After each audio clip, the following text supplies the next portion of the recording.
ఆ తప్పు కాదంటే రేపు ఎంక్వైరీ చేయమని ఇప్పటికైనా సరే అందులో అవకతవకలు జరిగితే ఎంక్వైరీ పోస్ట్ చేయమని అధ్యక్ష, ఎంక్వైరీ చేయండి, ఎంక్వైరీకి ఆదేశించండి, ఎంక్వైరీకి ఆదేశించండి.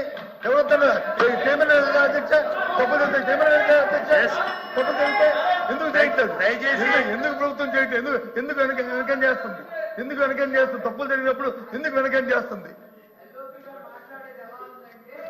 ఒకవేళ ఇక్కడ ఏదో ఒకటి మాట్లాడకపోతే తాడేపల్లి ప్యాలెస్ లో అక్షంతలు పడతాయని మాట్లాడటం తప్ప వేరేదేం లేదు అధ్యక్ష. అధ్యక్ష నిజంగా ఋషికొండ ప్రభుత్వ భవనం అని అన్నారు అధ్యక్ష. కాదు ఋషికొండ ప్యాలెస్ ప్రభుత్వ భవనం అని చెప్పారు అధ్యక్ష. బాకీ డబ్బులు కూడా ఎందుకున్నాయి అధ్యక్ష? సరే ప్రభుత్వం మరి ప్రజావేదిక ప్రభుత్వ భవనం కాదా? ప్రజావేదిక ప్రభుత్వ భవనం కాదా? ఎందుకు ధర్నాలు చేశారు? ప్రజావేదిక ప్రభుత్వ భవనం కాదా? మాట్లాడి అచ్చెన్నాయుడు గారు మాట్లాడిన దాంట్లో విధ్వంసాలు అనుకున్నప్పుడు మా సభ్యుడు ఏం చెప్పాడు? రే బాబు, ఈ జరిగిన అంశాలన్నింటినీ కూడా చూమిడి చెప్పాడు. ఏది విధ్వంసం అని చెప్పి అడిగాడు. మెడికల్ కాలేజీ కట్టడం విధ్వంసమా, పోర్టులు కట్టడం విధ్వంసమా, లేదు జట్టీలు కట్టడం విధ్వంసమా, లేదు నార్మల్ స్కూల్లో కట్టడం విధ్వంసమా? ఈ సందర్భాన్ని ఆయన ఉటకించారు తప్ప వ్యక్తిగతంగా ఆయన ఎవరిని విమర్శించేది? వ్యక్తిగతంగా విమర్శించారా?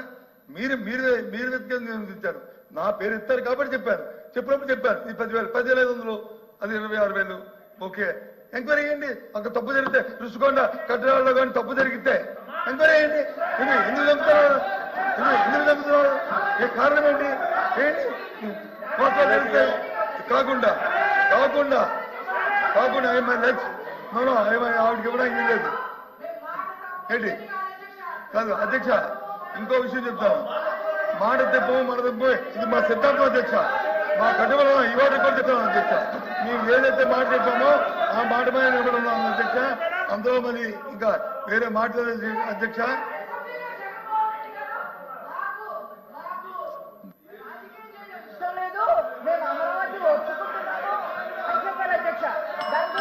దయచేసి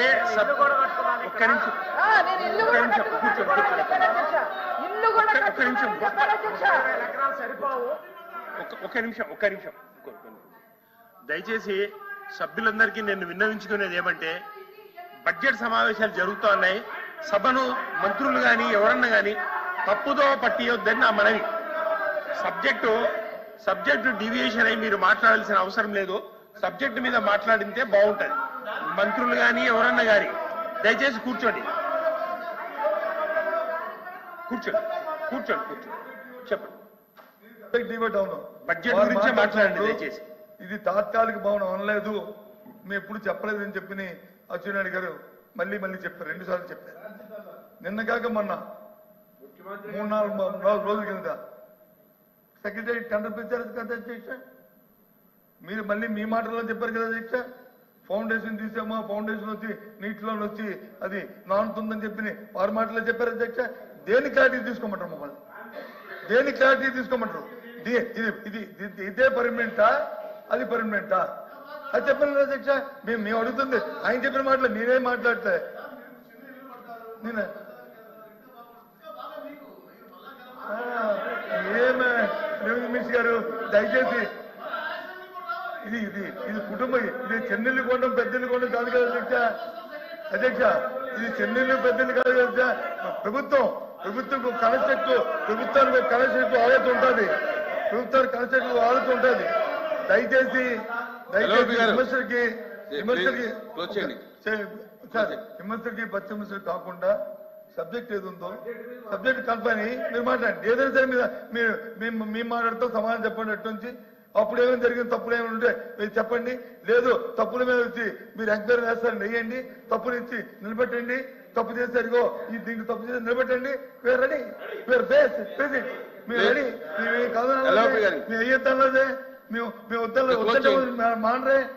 అవి చేయకుండా ఊరికే పాసింగ్ బురదల్లని ప్రయత్నం మాత్రం తెలియదు కాదు. ప్రభుత్వంలో మీరు ఉన్నారు, మీ ప్రతి సర్వాకులు ఉన్నాయి, చేయండి ప్రజాస్వామ్యబద్ధంగా. ఎవరు వద్దన్నారు మిమ్మల్ని? కానీ ఊరికినే బురదల్లానికి రుషికొండలు అంత ముందు ఏముండేదండి? ఆ రుషికొండ పైన ఇది మన టూరిజం గెస్ట్ హౌస్ ఉండేదే కదా, బిల్డింగ్లు ఉన్నాయో లేవు అక్కడ, అవి తీసుకొస్తే కట్టారు, తప్పేముంది? దాన్ని వచ్చి ప్రభుత్వం ఉపయోగించుకోవాలి, తప్పేముంది? అక్కడ లేకపోతే తప్పు, అవి కట్టారు తప్పు. సరే, దయచేసి అది కాకుండా ఇవాళ బడ్జెట్ మేము మాట్లాడుతున్నాం, మీ అల్వప్ప గారు మీ చీఫ్ విప్ గారు మాట్లాడినప్పుడు నా పేరు ఎత్తారు, నా పేరు తీసుకోకపోతే నేను మాట్లాడను. పోనీ అప్పుడు కూడా అడిగాను, వద్దంటే మా మట్టి కూర్చోవడం నేను రిప్లై ఇచ్చాను చెప్పేవాడిని ఏంటి అడుగు మాట్లాడుతున్నప్పుడు ఏంటి ఆ విషయాలు ఏ సందర్భంలో మాట్లాడవచ్చిందో కూడా చెప్పాను, అంతేగాని ప్రత్యేకించి దాని ఒక స్టేట్మెంట్ కింద నేనేం మాట్లాడలేదు. ఆ సందర్భం బట్టి గుడిగించి చెప్పాను. అందుకని దయచేసి ఏదైనా తప్పు జరుగుతున్నప్పుడు గత 5 సంవత్సరాల్లో ఏమైనా తప్పు జరిగితే చెప్పండి, మమ్మల్ని పెట్టండి, ఇగో ఈ తప్పు అని చెప్పి చూపెట్టండి. మేము దాన్ని చేసేదని అడిగి ఉన్నాం, అనుభవిస్తాం. తప్పు చేస్తే శిక్ష పడవలసిందే. ప్రజాస్వామ్యంలో తప్పు చేస్తే వాడు తప్పింది తెల్లడానికి వీల్లేదు. అది మా తాలూకా మేము కాదనలేదు. కానీ ఊరికి పాసింగ్